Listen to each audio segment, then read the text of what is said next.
நியூசிலாந்துக்கு எதிரான சீரீஸ வெற்றியோட தொடங்கின மாதிரி வெற்றியோட முடிச்சாச்சுங்க. ஆமாங்க, இப்படி வந்து சொல்ற மாதிரி தான் நேத்து இந்தியாவுக்கும் நியூசிலாந்துக்கும் நடந்த 5வது T20 மேட்ச் வந்து இருந்துச்சு. நேத்து மேட்ச்ல நம்ம இந்தியா தாங்க ஃபர்ஸ்ட் பேட்டிங் பண்ணாங்க. சும்மா சொல்லக்கூடாது, பேட்டிங்ல தெறிக்க விட்டாங்க.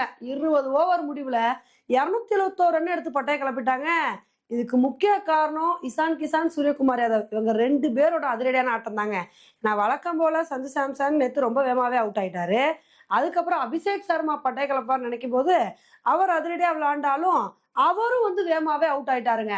ஆனா அதுக்கப்புறம் என்னோட அபிஷேக் சர்மாவே அவுட் ஆயிட்டாரே அப்படின்னு சொல்லிட்டு பயந்துட்டு இருந்தான்.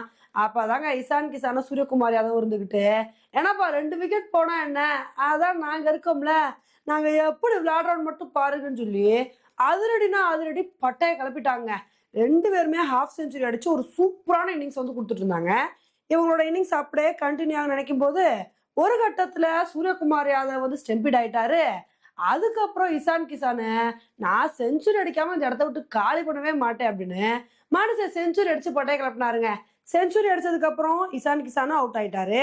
அதுக்கப்புறம் ஹர்திக் பாண்டியா, நான் அதிரடி காட்டுவேன்ல அப்படின்னு சொல்லி அவரோட பங்குக்கு அவரும் அதிரடி காட்டினாருங்க. இதனால நம்ம இந்தியா நேற்று 20 ஓவர் முடிவுல 271 ரன் வந்து எடுத்தாங்க. இந்த ஒரு ஸ்கோரை பார்த்த உடனே நமக்கு என்ன தோணுச்சு அப்படின்னா, 272 ரன் சேஸ் பண்றதெல்லாம் ரொம்ப கஷ்டம். இருந்தாலும் நியூசிலாந்து நல்ல ஒரு டஃப் கொடுப்பாங்க அப்படின்னு தாங்க வந்து எதிர்பார்த்தோம். ஆனா நேத்து மேட்ச்ல நடந்ததே வேற. அஸ்தீப் சிங் வந்து ஃபர்ஸ்ட் ஓவர்லயே சைஃபட்டோட விக்கெட் வந்து எடுத்தாரு. சரி, அடுத்தடுத்து விக்கெட் போயிருந்து நினைக்கும் போது ஃபின்னாலனும் ரச்சின் ரவீந்திராவும் நல்ல ஒரு பார்ட்னர்ஷிப் வந்து போட்டாங்க. இவங்களோட பார்ட்னர்ஷிப் வந்து ரொம்ப நேரம் வந்து கண்டினியூ ஆச்சு. 100 ரன்னுக்கு மேல இவங்களோட பார்ட்னர்ஷிப்லேயே வந்து போயிடுச்சு. என்னப்பா இவங்களோட பார்ட்னர்ஷிப் அப்படியே கண்டினியூ ஆயிருமோ அப்படின்னு நினைக்கும் போது அப்பதாங்க அக்சர் பட்டேல் வந்து, நான் கண்டினியூ ஆக விடுவேனா அப்படின்னு மனுஷன் வந்து பாத்தீங்கன்னா ஃபின்னலனோட விக்கெட் எடுத்தாரு. அதுக்கப்புறம் அடுத்த ஓவர்ல பிலிப்ஸை வந்து தூக்கிட்டாரு. அதுக்கப்புறம் கொஞ்ச நேரத்துல ரச்சின் ரவீந்திராவோட விக்கெட்டை அஸ்தீப் சிங் வந்து எடுத்தாரு. ஸோ இதனால வந்து பாத்தீங்கன்னா அடுத்தடுத்து நியூசிலாந்துக்கு விக்கெட் போய்க்கிட்டே இருந்துச்சு.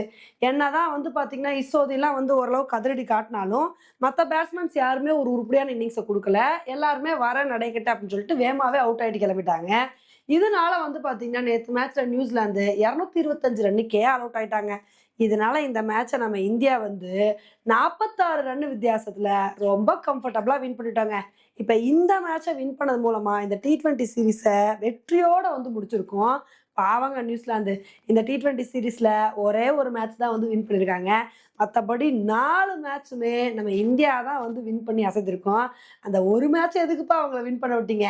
அதுலயே வந்து சிவம் துபே ரன் அவுட் ஆகாம இருந்திருந்தாரு அப்படின்னா அந்த மேட்சை நம்ம வின் பண்ணியிருப்போம். 5க்கு 5 அப்படின்னு சொல்லிட்டு எல்லாத்தையும் வின் பண்ணி ஈஸியா நியூசிலாந்தை வந்து ஒயிட் வாஷ் பண்ணிருக்கலாம். சரி, பரவாயில்ல, அவங்க ஒரு மேட்ச் தானே வின் பண்ணிட்டு போய்கிட்டோம்.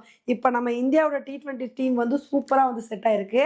இப்போ இதே மாதிரி நம்ம இந்தியா T20 வேர்ல்டு கப்லேயும் நல்ல ஒரு பெர்ஃபார்மன்ஸை கொடுக்கணும் அப்படின்றது தான் நம்மளோட ஆசையாக வந்திருக்கு. ஓகே ஃப்ரெண்ட்ஸ், இந்த ஒரு மேட்சை பற்றி நீங்கள் என்ன நினைக்கிறீங்க அப்படின்றத என்னோட கமெண்ட் செக்ஷனில் வந்து போடுங்க. இதே மாதிரி இன்னொரு வீடியோவில் உங்களை வந்து மீட் பண்ணுறேன். Bye friends.